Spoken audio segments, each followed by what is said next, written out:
Use those things as, fuel to your dreams. That's That's beautiful. beautiful. That's an awesome story. Cardiology is an excellent field, is an excellent job, is very fulfilling. The good thing about it is, the more you know, the less affected you are about it. People always say it's a marathon, not a sprint, but sometimes it feels like you are sprinting a marathon. Use those voices as motivation. When I'm in the gym, I'm thinking about, oh, he said I couldn't do this. And so here I am doing it. Hello, my name is Jaden, And I'm Simone. and we are Healers with You. Healers with you. Today, we are honored to have Dr. James Williams, a second-year cardiovascular disease fellow at the University of Tennessee College of Medicine at Chattanooga. Dr. Williams has completed his residency in internal medicine in the Medical College of Georgia in 2024, and he's named the best work-life balance advocate in his program. He graduated from Medical College of Georgia in 2021 with his doctorate of medical degree. Dr. Williams, thank you for coming on our show. Thanks for being here. Hey, happy to be here. All right. So first off, take us back to the beginning. When did you first know medicine was for you? Is there any specific moment that you realized, or was it like a gradual realization? So I was a kind of like a late bloomer. I wanted to go into something in math and science because that's what I was good at in high school. But when I got to college, I just wanted to challenge myself. So I went into biology, pre-med track. Honestly, my junior years is kind of when I really started getting serious about medicine, and I did a couple programs, summer programs at the Medical College of Georgia, and they really helped me open my eyes to the possibilities of me being a doctor. So that's pretty much where it all started, was like right after high school, college time. All along the way, there's been signs that, I'm exactly where I need to be. So, that's kind of like the gradual confirmation that, this is where I wanted to be. That's awesome. That's awesome. So, like, you're in your fifth year of training, which is like a long, long road. Well, not your fifth year of training, your fifth year of post Post grad. medical Yeah. degree. Yeah, Yeah, being training. a doctor. Yeah, fifth year of being a doctor. That's the perfect way to put it. And that's a long road. So, like, what drew you to internal medicine, and then what drew you to cardiology? And were there any other specialties that you were interested in while you were in med school? So I went into medicine knowing I wanted to do cardiology. So I went into med school day one, wanting to do cardiology, and it was just like confirmed over time. I had a lot of really good mentors in my hometown, Macon, Georgia. Like a couple, actually, it was two or three black cardiologists that ran this electrophysiology practice back in the day. And they kind of took me under their wing and showed me around. And, obviously I found it really fascinating. And pretty much I was, cardiology day one. The internal medicine, actually, I knew that I wanted to do cardiology, but to do cardiology, you have to do internal medicine. And to even into cardiology, I mean, you have to do really well in internal medicine. So, and I like internal medicine when I was going through medical school. So it just kind of like made me use my brain more than just, a few certain problems. It's kind of like understanding the body holistically. That's what kind of drew me into internal medicine. So, I mean, that's kind of how I got, my interest was pretty much, my shadowing experience. My dad was a CVICU nurse for, decades. And so, I would, whenever I go to his or went up to his job, I would be on the heart floor or, so I was always around hearts and heart patients. So that's pretty much where that all got started. That's really cool. And it definitely you use your whole brain in internal medicine. One of my professors likes to call internal medicine docs walking physiologists. Like they got to know it all. So for sure. It's a lot of equations. All of them. And you got them all up there, and I salute you for that, for sure. Yeah, I feel like internal medicine is really cool. I feel like when I think of what it means to be a doctor, I think of it as like an internal medicine physician for sure. Now, looking at your path, you had to go 4 years through medical school and then 3 years residency, and now you're a fellow, right? How did that transition go from being a resident to being a fellow now? So I can talk a little bit about transitions or the seasons, the changes. Hmm. From being a pre-med to being a medical student, that was, I think, one of the biggest jumps. You really have to learn how you learn, which is hard. Me and reading textbooks, I mean, it just doesn't work. I mean, it never has actually worked. Talking to my mom, actually, who's a teacher, I kind of learned that okay, videos and audio and pattern recognition was really my thing. So, oh, okay, then I changed up how I was studying, and all of a sudden now I do really well on written tests. That was the biggest challenge to me was pre-med to med school to residency. By the end of med school, you're going to be a well-oiled machine at what specialty you're going to train in. Usually people declare that by their second or third year now. You'll pretty much be rounding and doing the job before you kind of get there. And so that transition, I mean, it's kind of hard to, now you're Dr. Williams and now, people are dependent on you to make good decisions, but you are already doing the job. And medical students, they're going to be the ones who are going to be taking ownership of the patients as if they're the doctors already. So the transition from internal medicine residency to fellowship, it's been different. I think the most challenging thing is the acuity of patients because heart patients, I mean, if something is acutely wrong, you don't necessarily have a couple days to figure out, what you're going to do. You kind of need to figure stuff out in knowing that you really have to study. You really have to know what you're doing and know, pattern recognition. That in and of itself kind of front loads you with, the knowledge and understanding what you're dealing with and the type of patients that you're dealing with.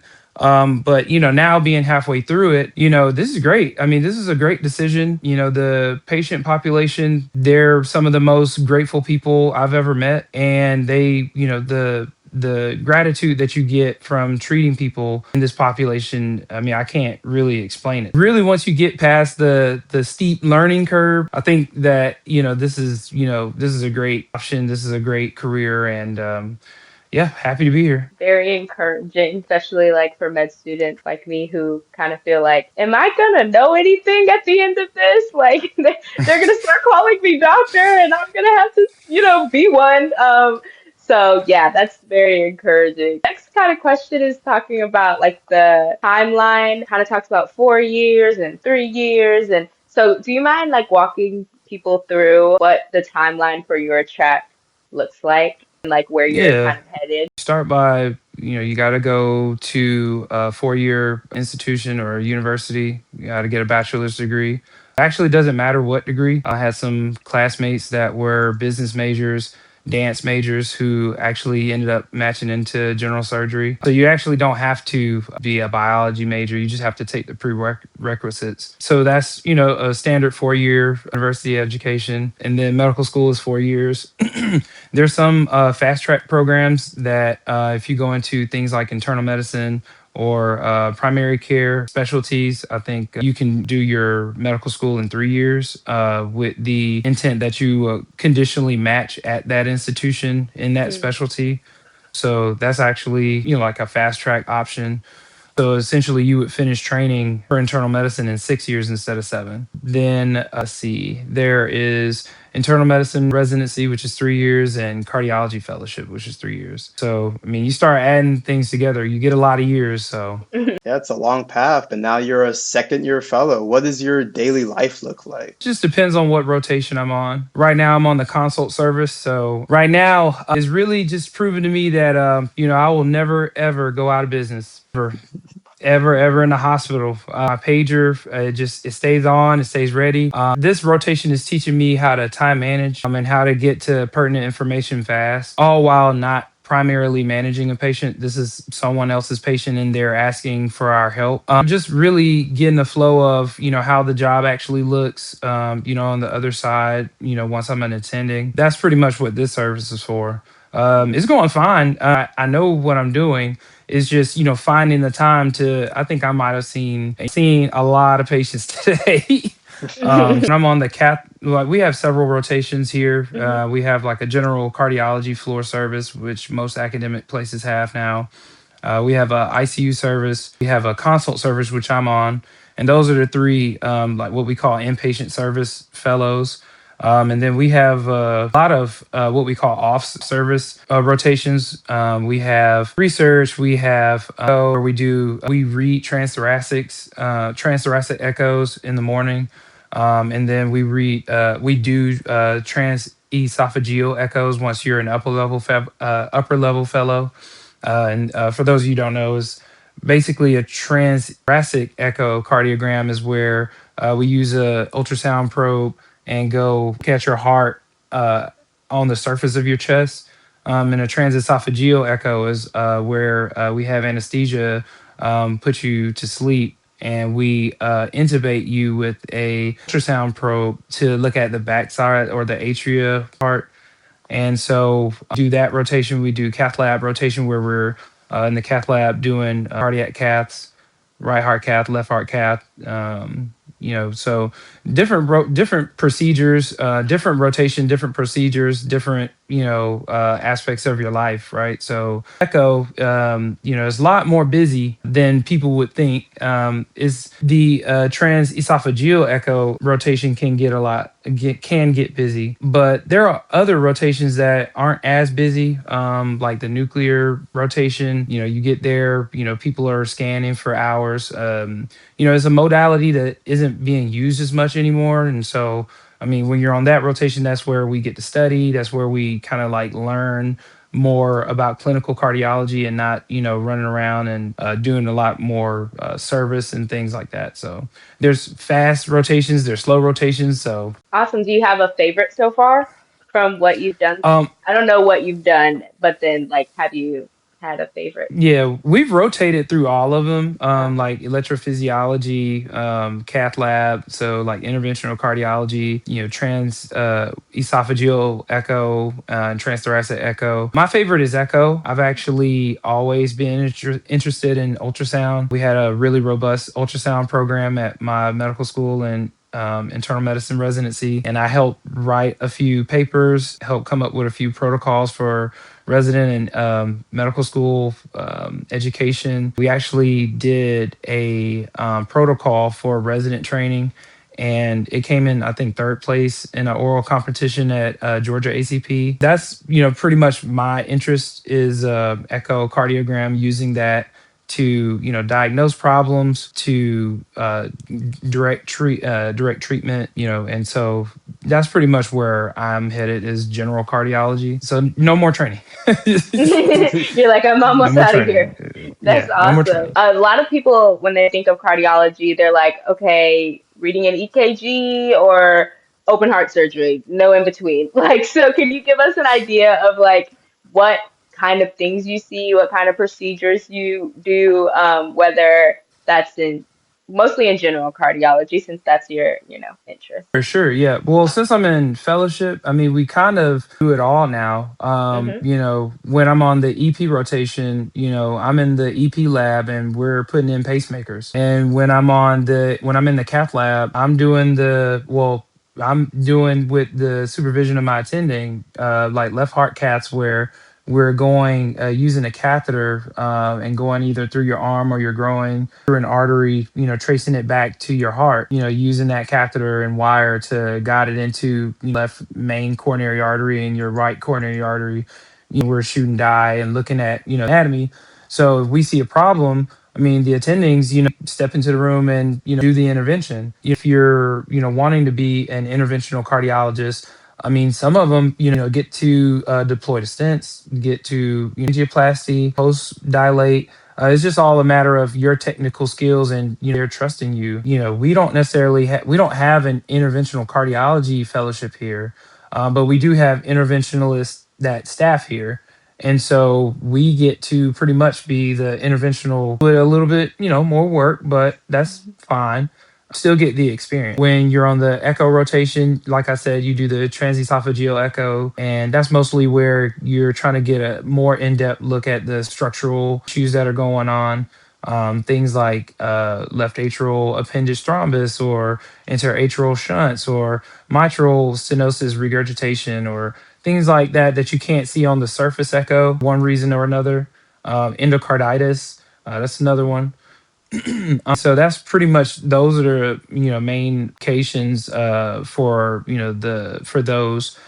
So essentially, on all the rotations, we're doing different procedures. We're doing, we're seeing different pathology.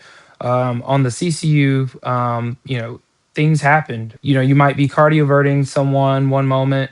You might be doing a right heart cath at bedside the next, and, like placement of a Swan-Ganz catheter, which is basically you go internal jugular or some type of venous access. You float a catheter to the venous side or the right side of your heart and get internal pressures, things like heart failure, pulmonary hypertension, etc. So, being able to do those things, moments notice at bedside, that's pretty much my day. So, it's pretty Wow. rewarding when things come off like what you're expecting to it's pretty rewarding being able to do those different procedures on those different days. It's so cool to hear you talk about like all these different procedures and stuff because this is things that we just like learn about from a distance, especially like these early Mhm. years in med school. I'm like, oh yeah, I remember Yeah, that. I remember that. It's like super cool to hear yeah. about. You I talked just about had a sorry, I was gonna say I just had an Anki card about the Swan-Ganz catheter. So I was like, that's so cool. You talked about your work being really fulfilling. Is there any particular like case that you had or patient interaction that like drives you and really like motivates you to keep doing what you're doing? Yeah, I got a couple in mind. One that really stuck out was there was a patient who came in with sudden cardiac arrest, unknown rhythm. It was a normal day. Just woke up, took a shower, said that he didn't feel right. He, got ready for work, and then he just kept not feeling well, feeling hot, clammy. So his girlfriend told him to sit down. He sat down.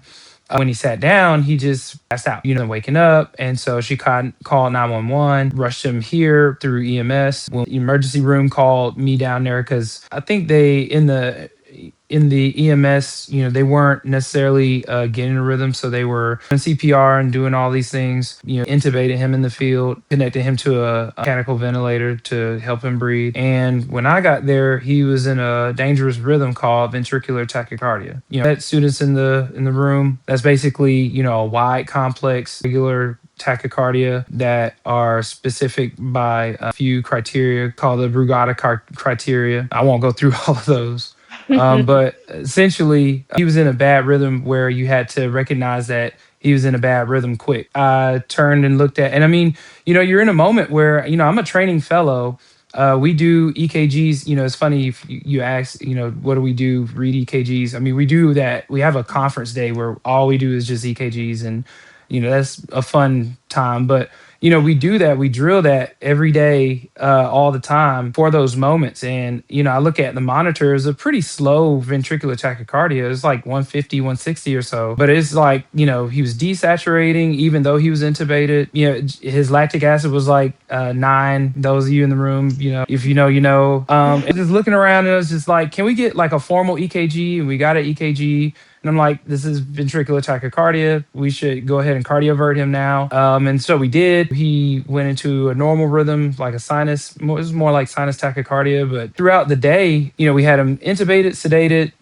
His hemodynamics start coming around. I placed the Swan-Ganz catheter. I placed an arterial line. So we were titrating some of the medicines over the day. Just when you have a patient that is critical like that, the biggest prognostic factor is, them waking up. And so crazy enough, he like woke up after all of that. I mean, he got CPR for, I'm not really sure how long. He got shocked. He had a lot of medicines going in, not a lot coming out at first. He was hypertensive. There's just a lot going on. And so over the day, though, me and another co-fellow, we basically worked with the nursing staff really closely to wean him off of the sedation, wean him off of all the medications, extubate him the same day. He did get a defibrillator. He didn't necessarily have heart failure. He just had uncontrolled hypertension.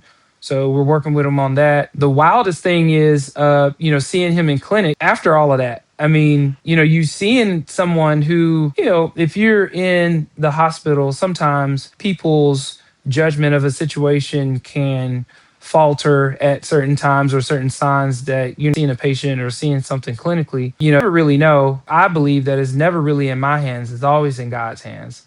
And so you operate like that. And, we had a whole moment. This guy was like 40, he's a black guy and my co-fellow is black. So we saved this guy and like we had like a whole, like black man that moment in the clinic. Like it was like, yo, yo, bro, I'm talking about my man had on. Look, my man had on like he had on something fresh, man. He had on the red Dickie pants with some white and red Air Force Ones, and he had like that red and white LA hat, man. I was like, bro, came in fresh with his, he had his little patch on and stuff, just to come up and hang with me and stuff. So I mean, that was a moment because we're in there like, I mean, you never know when you send people home, how they do until you follow up with them. Guy is alive. He goes back to work. He's alive. He has two girls. I think he said, oh, they're twins. I think there were 10 at the time. But yeah, I mean, every time I see him, it's that whole, hey, yo, man, bro, what's going on, man? Wildest thing is I was telling, I think my mom about the story, actually. I think I was running, either walking or running through my neighborhood. And somebody said, what's up, doc? Like in public, y'all will kind of understand later when you get those little letters behind your name. When somebody calls you doc, you like, hold on, who's trying to unmask me in public? And then I just kind of brushed it off and I just, ran around the block. And I came back again. He said, oh, hey, what's up, doc? And so I turned around, I'm like, nah, who's this? It was actually his brother. Oh, wow. Yeah. So, yeah, like it was his like blood brother. Wow. Yeah. And like he was working on somebody's car or something.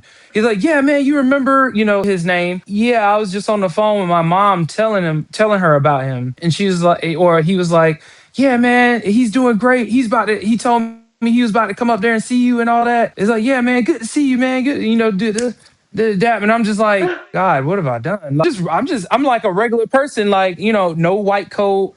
I got on like, I'm sweaty. I don't, I probably look a little bit different outside my scrubs or my work clothes. It's being in the community and somebody recognize you like that. I mean, that was a crazy, surreal feeling. That's just lets you know you're where you're supposed to be. That's That's beautiful. beautiful. That's an awesome story. Go ahead. No, I was Did you saying the have same something? thing. Yeah, that's That's beautiful. Like that's yeah, I mean, you can't paint a better picture of like the need for, Black people in medicine, which perfectly flows into our next question about representation and how your experience as a Black physician in the South has kind of shaped your experience, and like how you think your background changes how you interact with some of your patients. First of all, I mean, I'm from the South. This is my first time actually outside of Georgia. Now, I went around the four corners of Georgia, and then I came here.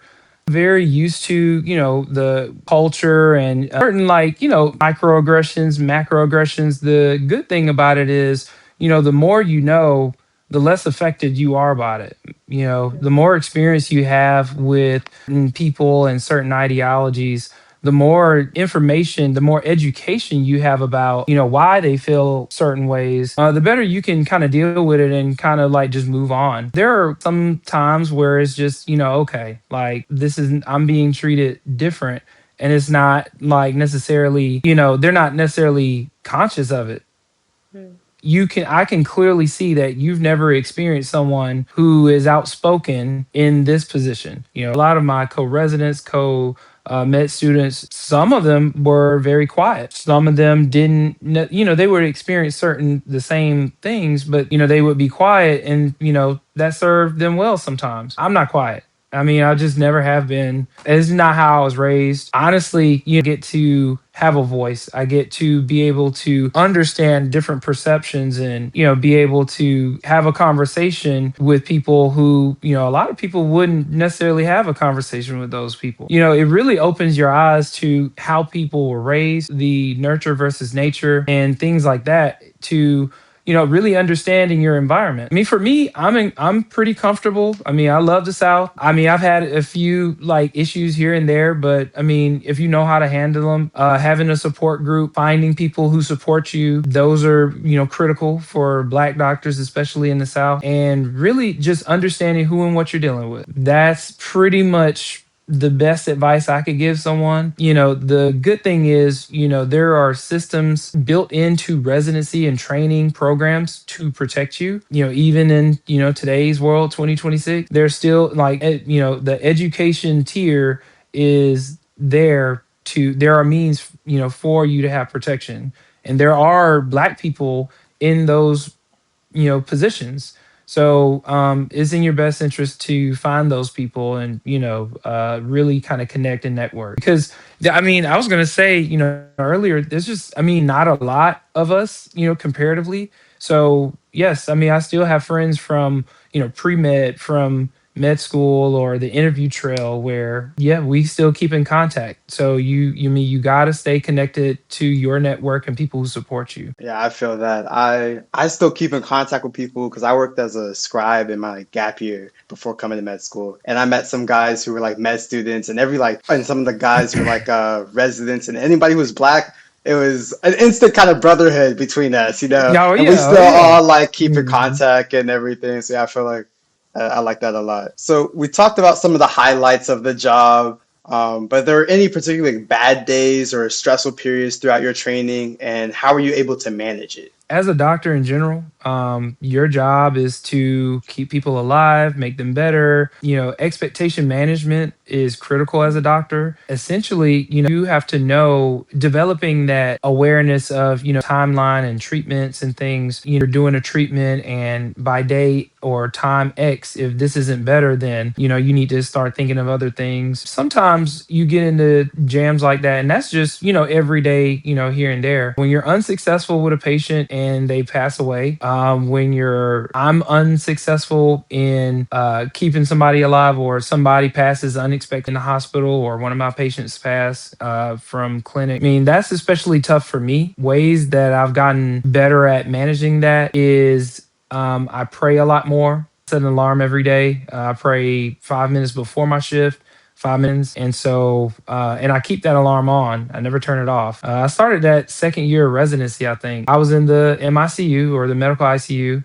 And for those of you who know, you know. For those of you who don't, it is the place medically for internal medicine residents where it's the most critical. Any medical problem that we learn about, they're critical. Like if it's a bleed, it's a critical bleed. If it's low blood pressure, is critically low blood pressure, meaning if you don't start this medication, if you don't do this intervention, the patient dies. And so working in that environment, on those rotations for months at a time, I mean, that gets long. There's a lot of patients that do not have good outcomes.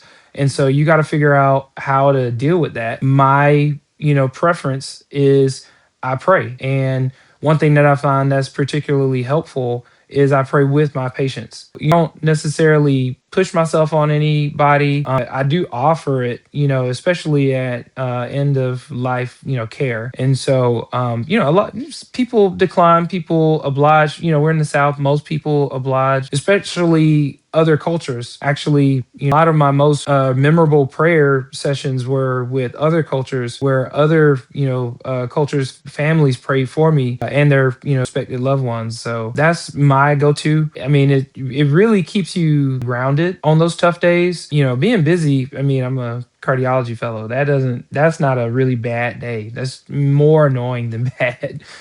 But like the days you lose patients across all of our fellows, across all of our attendings, it's the number one bad day when you lose a patient, either expectingly, unexpectedly. And that's my, mode of technique to try to manage that. Yeah, that's awesome. That's a great to have those kind of tools in your tool belt, those go-tos of like, okay, before you get into the situation, keeping those alarms set because, you don't want to wait till you're in a situation to kind of like, what am I gonna do? So that's great. Yeah, exactly. We talk a lot in like medicine and as pre-meds, as med students about work-life balance. Some of us think it's a myth, but you are Mr. Work-life Balance. So we want to hear all your tips. What do you find time for? Do you, have hobbies and dating and family and all of the things, or is it just sleep, work, repeat? What does that look like for you? Yeah, so work-life balance, the key is your schedule. And unfortunately, in residency fellowship, you know your schedule. You get your schedule early, you get it for the entire academic year. And so you have to plan. I am not a planner. I do not like planning. But being a doctor, if you're gonna have fun, you gotta plan it. Essentially, get my schedule, immediately start making plans. My first year of residency, I'll never forget. I went to a Don Tolliver concert while on inpatient service, which we work 6 days a week. Essentially, we're on like call ever so often. But I essentially work a certain amount of days in a row to be able to have that weekend off. And so I went to that concert. That was actually the same weekend that the Braves were playing the Dodgers for the MLB playoffs or whatever that year. And I actually got to go to one of those games. I went to the Don Tolliver concert. He actually brought out Travis Scott. It was $55, which is crazy. So, I mean, that you just literally, and it started with me making time, right? And so I think that was, 21. The most recent situation like that was, I was in CCU in December, right? I thought it was a good idea to sign up for my first 5K on my one day off. So, and I actually did the Gunna 5K in Atlanta that day. And what was crazy was, actually being probably 2 feet from Gunna, that was pretty crazy and like cool. And then beating my personal record, that was pretty cool too. But then my cousin actually came through with like free tickets to VIP his concert that night. So did I have to work? Yeah. Did I have to work the next morning at 6 a.m.? Yeah. I mean, but like, it's free Gunna tickets and I'm exhausted, right? But like, all the water and, food you can drink or whatever and eat. So I was just like, you just fall into better situations when you start making and prioritizing time for yourself. Like I only had 24 hours and I went back to CCU, ready to work. I was like, man, like y'all guys all right? You having fun? Yeah, well, cool. I'm ready to work. You just have to make time. You have to plan it. I planned on doing that 5K. I was sleeping a lot. I was like, coming home, working out, shower, eat, sleep, get up, go to work, and so being able to reward myself like that, that's what the balance is all about. It's about, seeing, you're going to be busy, but life, you're never going to be, I'm 32. You're never going to be 32 again is living like that. That's kind of helped me win that award. Yep, Yeah, I love that. I resonate with that a lot. Even as a med student, obviously I'm not as busy as you, but we have like the jam-packed schedules, and having so much to do makes me very acute of the time that I have, acutely aware. I know even when I'm wasting time, like, okay, I'm wasting time right now. It's like, okay, I gotta get to doing something. But then also it's like, okay, I'm planning things out months, like years away from now. Like, okay, this is when I'm having time, a little bit of a break. So let me start to do something then. And then I feel like planning stuff Yeah. far ahead also helps me to like stay motivated to keep doing what I'm doing. It's like, okay, I have a break. I'll be able to enjoy it in a couple of months from now when everything's done. And that keeps me going too. One thing my friend Brandon Wilson, who's a urology resident now, one thing he taught me was in medical school was low power mode. Low power mode is where you're taking a break. You're in that mode, but you're relaxed. You're not like stressed out about it. Yeah, you need to read. I need to read every day. From now until I take boards, I need to read. But it doesn't have to be stressful. There's podcasts, there are videos, there are, like just questions like a, Q bank, you can change the color of the Q bank, you can tell it to do a green check instead of a red X or something, make you feel bad or better when you get a wrong answer or something. There's, ways to skin a cat, like you don't have to suffer through the entire thing. So just kind of learning how to like, it's a marathon. I mean, this is a lot of years. You can't necessarily sprint the entire time. You got to find out when you need to sprint, when you need to like, relax. That's huge when, you're going through, this, journey. Yeah, I always say, like, I love the people always say it's a marathon, not a sprint, but sometimes it feels like you are sprinting a marathon. It's like, I don't know if that's the right thing. Sometimes it feels like it's a marathon and we're sprinting it, but I like that, sometimes you do have to stop and take that water break and then, slow down for a little bit so that you can keep sprinting or. Well, I just got into running, like I just said. And so, I mean, actually, in a marathon, you have to know your paces, Hmm. right? Like when you have a test coming up, you need to know how to run fast, right? So you have to do your intervals where you're keeping a faster pace, right? Then when it's like when you're on like Christmas break and there's nothing, assigned to you, you need to know how to not necessarily stop running, right? Hmm. But you need to know how to like extremely low power mode and like, catch your breath. But you're still moving, but you're catching your breath. Right. So I'm actually, that's actually a perfect analogy for med school and residency, fellowship, and your training and stuff. Because I mean, there are boards, there are speed up moments, but there's slow down moments. Like my first year of fellowship, I felt like was a slow down moment for me because once I took internal medicine boards, I knew I was free of boards for at least 2.5 years. So Hmm. I know without a shadow of a doubt, you can't make me do anything for a good like year and a half or so. You can't make me feel bad with your, oh, boards are coming, boards are coming, boards are coming. It's like, yeah, yeah, yeah, I know, I know. But you start forming those habits and start, low power mode and start kicking it up, kicking it up, kicking it up. And then by the last 2 or 3 months, you're like in that mode, that you're just going through the intervals.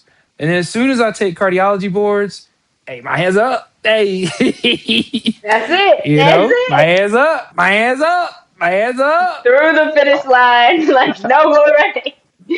Oh, I love it. No I love it. more. Something people don't often get to ask about is like the business or financial reality of being a doctor. Without getting too specific, what is something that you wish you knew about the financial or logistical side of medicine before you started? Even just like a lot of people were worried about getting into medicine, maybe like the loans, and are you worried about like having to repay that at the end of everything, or even just like your Oh, salary I when you're a see. resident and you're like working 80 Yeah, hours a week, but even though it's a salary yeah. job, it's like you're getting paid minimum wage. And Yeah, I see. I see. Yeah. So, I mean, there's a lot of different ways to go about, the financial aspect. One thing that I wish I would have known is that there are fast tracks. So, people like me who came in as cardiology or wanting to do internal medicine and then cardiology, I didn't know that there were, programs for that for you to go through medical school 1 year shorter, and essentially a lot of the medical training is getting condensed now into about 3.5 years now. And so I mean it's essentially the same, but that would have saved me a year of tuition or whatnot. That's not necessarily a huge difference when you look at it.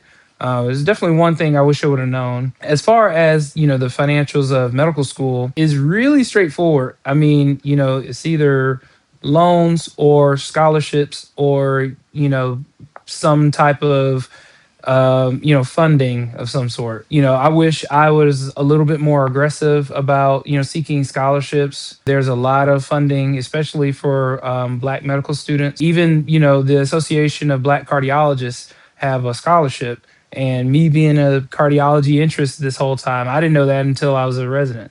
And so it's not necessarily, a super bad thing.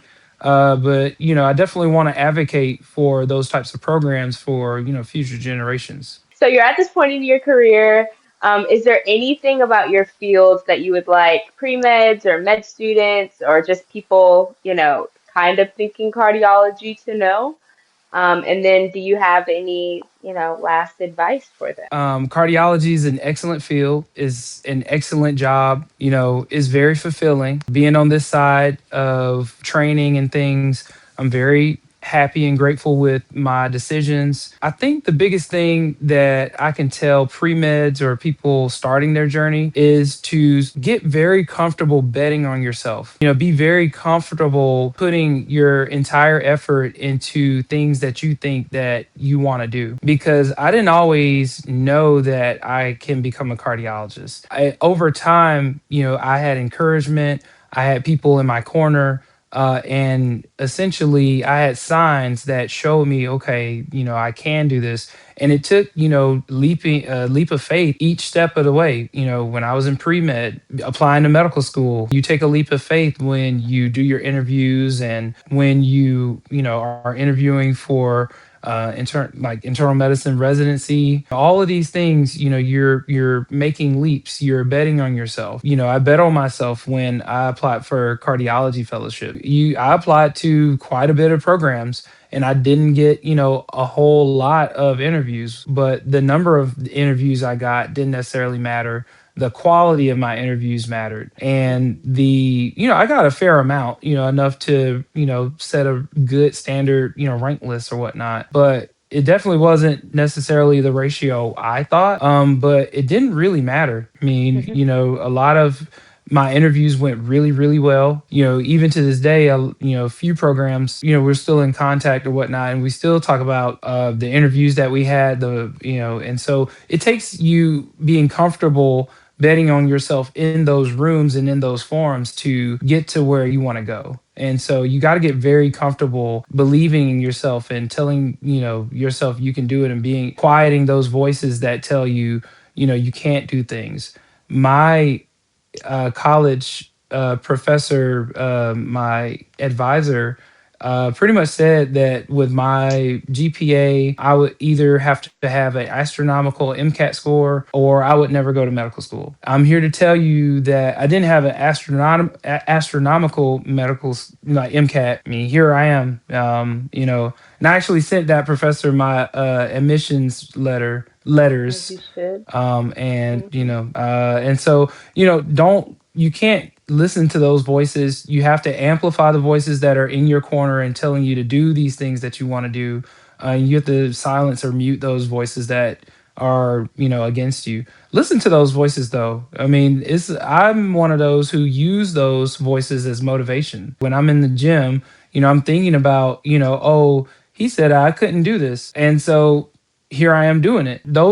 Use those things in a positive way. Don't overdo it, but use those things as fuel to your dreams, right? I mean, if you have people in your corner, use it to push you forward. If you have naysayers, ball it up, burn it, and put it in your fire. All right. Well, thank you, Dr. Williams, so much for sharing your story and your wisdom with us today. Yes, and to our viewers, if you have any questions for Dr. Williams or want to know more about his journey or the journey to cardiology, please drop them in the comments below. And don't forget to like, comment, and subscribe. And as we say here at Healers Who, we lift as we climb. Thank you, everybody. We'll see you next time. Bye. Bye, guys.